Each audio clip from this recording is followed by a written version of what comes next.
What should I actually be covering in my one-on-one meetings with employees, especially when we already have project meetings and stand-up meetings and so many other meetings? This is a question I get asked a lot when I am training emerging leaders and new managers. And so I want to just share a couple of ideas about why one-on-ones are so important and then give you a framework for holding those meetings so that they are productive and useful and add value, not just to the employee, but also to you as well. So one-on-ones are often the only recurring private leadership space. So what do I mean by private leadership? Well, personal leadership is how you lead yourself, and public leadership is how you lead the whole team, how you behave in a meeting in front of everybody, and that sort of thing. But private leadership is what happens in that one-on-one space with one other person. So somebody who directly reports to you, or the same is true for your one-on-one meetings with your own manager. Now, if you waste them on status updates, you lose out on a lot. So here are a handful of things that you lose out on if you're just going over like a bulleted list of things that could go in a status report. You lose out on the ability to detect problems early. You lose out on career development conversations that are going to help the person stay engaged and motivated in working not just for you and your team, but in the company at large. You lose out on an opportunity to create a psychological safety that is a place where they can take risks and ask the dumb questions. And you also lose the ability to develop trust, and that trust works in both directions. So when you're not having one-on-ones, you're missing out on all of those things. Plus, the biggest loss is alignment, because the biggest reason for having one-on-ones is to make sure that you and the employee are aligned on the work that they're doing and why they're doing that work. Okay. Again, you lose alignment and you lose all those other things if you're not having one-on-ones. There is a great organizational cost to skipping the one-on-ones. Now, I want you to think of it this way. I'm the user experience guru, and I like to put the user experience hat on. So a one-on-one is not a meeting. It's a designed interface between you and your employee. If the interface is poorly designed, even smart people will struggle with it and wonder what the heck they're doing in this one-on-one. So from a UX perspective, a one-on-one meeting is going to reduce cognitive load. It's going to surface any friction that's hanging out, maybe even on the fringes, but it's going to surface that friction so that it can be dealt with. It's going to create visibility of the system state. So the employee is going to understand why they're doing things and how it fits into a bigger picture. And the manager, that is you, is going to understand where the employee might be off in that, and then you can get that alignment back in place. And it's also going to tighten up those feedback loops because employees need to know where they stand and how they're doing.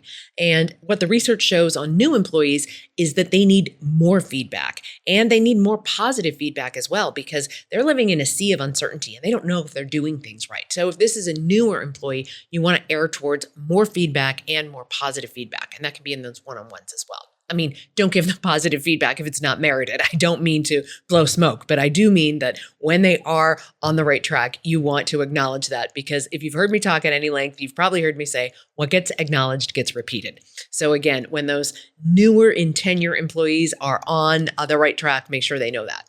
All right, so back to the one-on-ones though. I want to offer up a repeatable structure that's going to do all of those exact things we were just talking about in every one-on-one. Now, you don't have to use it as a rigid agenda. Instead, you can just use it as a framework that you use to tailor your one-on-one, or if you want to use it as an agenda, that works too.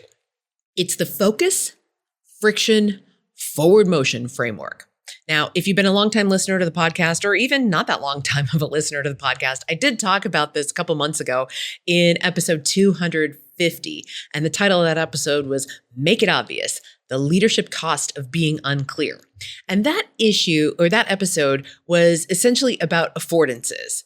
And affordances, I'll talk about affordances in a second, but we'll link up the show notes to that episode, janelanderson.com/250. That was the link to the show notes for that episode, but we'll link that episode up in the show notes for this episode. This is episode 259. You can find the show notes for this episode at janelanderson.com/259. So in episode 250, I talked about affordances. So affordances are the qualities in an environment or an object or a system that make it absolutely obvious how it should be used without any instructions. So it's a signal that tells you what to do with it without having anyone have to explain it to you. So affordances are all about making it totally obvious what to do in a given situation or with a given product. And there's no better way to design a one-on-one than with a focus, friction, forward motion framework. So let's go through that framework, and we're going to tailor that framework to a one-on-one meeting. Okay, number one, focus. Focus is all about what matters most right now. This is the alignment conversation. You want to be talking to the employee about what matters most to them and find out what they think is the most important thing right now. And then if you need to do some recalibration, this is where you'll bring them back into alignment by telling them what's most important to you. So let's say the employee is new and they're trying to charge through things and get work done and feel like a valuable contributor on the project. But maybe what you want them to do is just like learn how we do stuff here. So that would be a good opportunity where you uncover what matters most to them and what matters most to you are not in alignment. And then this is a good opportunity for that recalibration. So why does this even matter? Well, technical managers especially, and this is true for other managers as well, but technical managers and employees especially tend to be misaligned on priority. This is also true if you happen to be working in a hybrid or remote working environment. It's really easy to get misaligned on priority because when you're working in a vacuum, let's say by yourself at home, whether that's some of the days or all of the days, it's really easy to get myopically focused on one little thing that you're working on. And maybe that isn't the most important thing. So this is where having that dialogue is really going to bring that calibration back into play. So if you're the manager, I want you to be asking this question: what's the most important thing that you're working on right now? What's the single most important thing that you're working on right now? Like the word priority in its definition is that it is the one most important thing. Now, we often talk about priorities in plural, but technically there would be one singular priority. Okay, so asking what's the most important thing that you're working on right now? And then is there anything that's competing with that, making it hard for that to be the priority? So when we think about tying this back into user experience and UX thinking, if you're not creating a shared visibility of the priority, you are silently creating misalignment. Let me just repeat that. If you are not creating shared visibility of the single priority for that employee, you are creating silent misalignment. So you want to get on the same page. That should be the very, very first thing you do is focus. Is the employee focused on what you want them to be focused on? Or do you need to do some misalignment? All right. Step 2 in this process, friction. What is getting in your way? And this is where the gold is in that conversation. So you might ask some questions like this. Where is work harder than it should be? Or where is this process harder than it should be? Where are you stuck? Or is there any cross-team friction I should know about? So that could surface interdependencies with other teams. It could surface some issues between, personality conflicts within team members. It could surface maybe somebody's holding back or not available that your employee that you're having the one-on-one with needs to be more connected with. So you just want to ask some questions that surface any friction that might be there in the system, in the employee's world over the course of the last week, because friction is designed feedback. It's not complaining. Think of it as data. So if you've got an employee who's saying this person isn't getting back to me in a timely fashion, I don't want you to turn that into the other person's doing something wrong. Presumably that other person has some other priorities that are getting in the way of getting back to your employee in the timely fashion. So that's friction. And again, friction is neither inherently bad nor good, but friction tells you things. It's a signal. And you can use that friction as feedback, and then you can start to get to the bottom of what's going on with that feedback.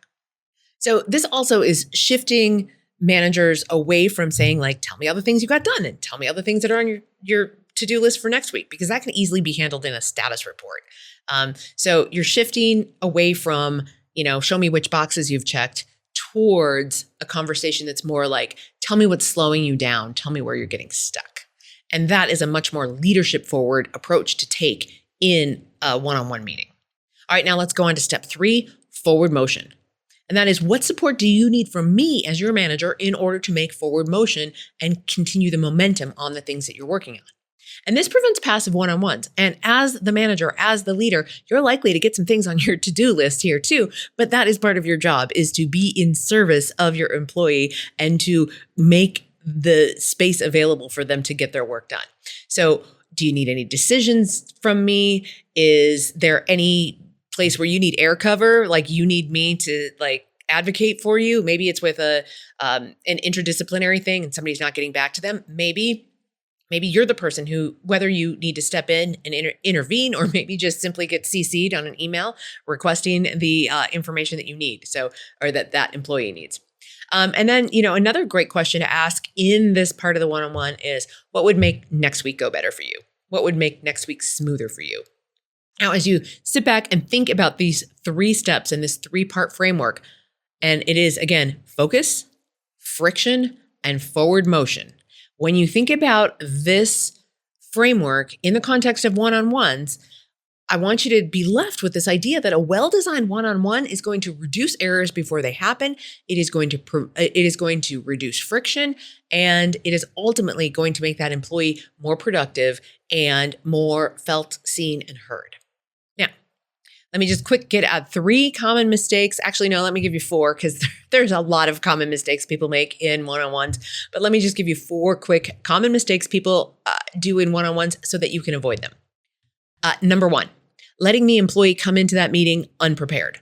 The employee should never come unprepared. You should, at a minimum, be asking them what their friction points are so that they're at least asking them what's their top priority, that focus piece, and then what friction are they experiencing in getting that top priority done or anything else done. Okay, so don't let them come unprepared. They should know to be prepared with those 2 things. And they don't have to write a report or design a slide for that. It can just be a couple of notes jotted down in their notebook. All right. So that was common mistake number 1, that the employee comes unprepared. Common mistake number 2, you turn it into your agenda only. Like you are all talk and they are all listen. Okay, that is not a good one-on-one. So mistake number 2 is it's all about you and your agenda. Mistake number 3, canceling when things get busy. You know what? Things get busy all the time. And it's even more important to have the one-on-ones when things are busy because the opportunity for misalignment increases exponentially when things are really busy. Also canceling when there's quote unquote nothing to talk about. I've got nothing new. Well, we're still going to talk about focus, friction, and forward momentum. Okay. We can always talk about focus, friction, and forward momentum. What potentially happens when one-on-ones get consistently canceled is then that's the norm. And then to bring it back feels like something's wrong, which leads me right into the 4th common mistake for you to avoid, and that is to use a one-on-one only when something is wrong. Because if that's the only time you're meeting with employees is when something has gone off the rails, then that is a signal that something's wrong. They're going to come in feeling defensive, and it's just not going to go well. Okay. So again, quickly, the 4 mistakes to avoid: that the employee comes unprepared, that it's all about you and your agenda, that you cancel it when things get busy, or you let the employee cancel it when things get busy, and you use it only when something is wrong. Now, if your one-on-ones are happening only when there's a problem, they become associated with threat. Now, we don't want them associated with threat because then they're not going to do all those things like alignment and psychological safety and all those things we talked about at the beginning. All right. Before we go, though, a quick thought on the cost of not doing them. Okay. The biggest cost of not doing one-on-ones is misalignment. And when you and your staff members are misaligned, the wrong work gets done. And on the other side of that is a great amount of team risk and potentially organizational risk if people are too focused on the wrong things. So that is the cost. All right. So my challenge for you in the next one-on-one that you have with any and all of your employees, try the focus, friction, forward momentum structure. Write those 3 words at the top of your notes. Or here's another thing that you can do. If you use like a Word doc, open up the header, and at the top of the header in your meeting, put focus, friction, forward motion, or just structure your talking points and your agenda for the meeting. Focus, friction, forward motion. All right, so try that out in your next set of one-on-ones and see what changes.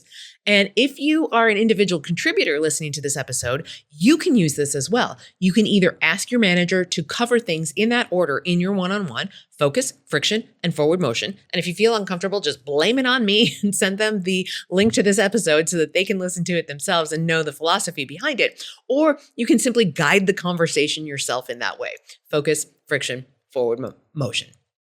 All right, my friends, we will catch you again next week right here on the Working Conversations podcast. Be well.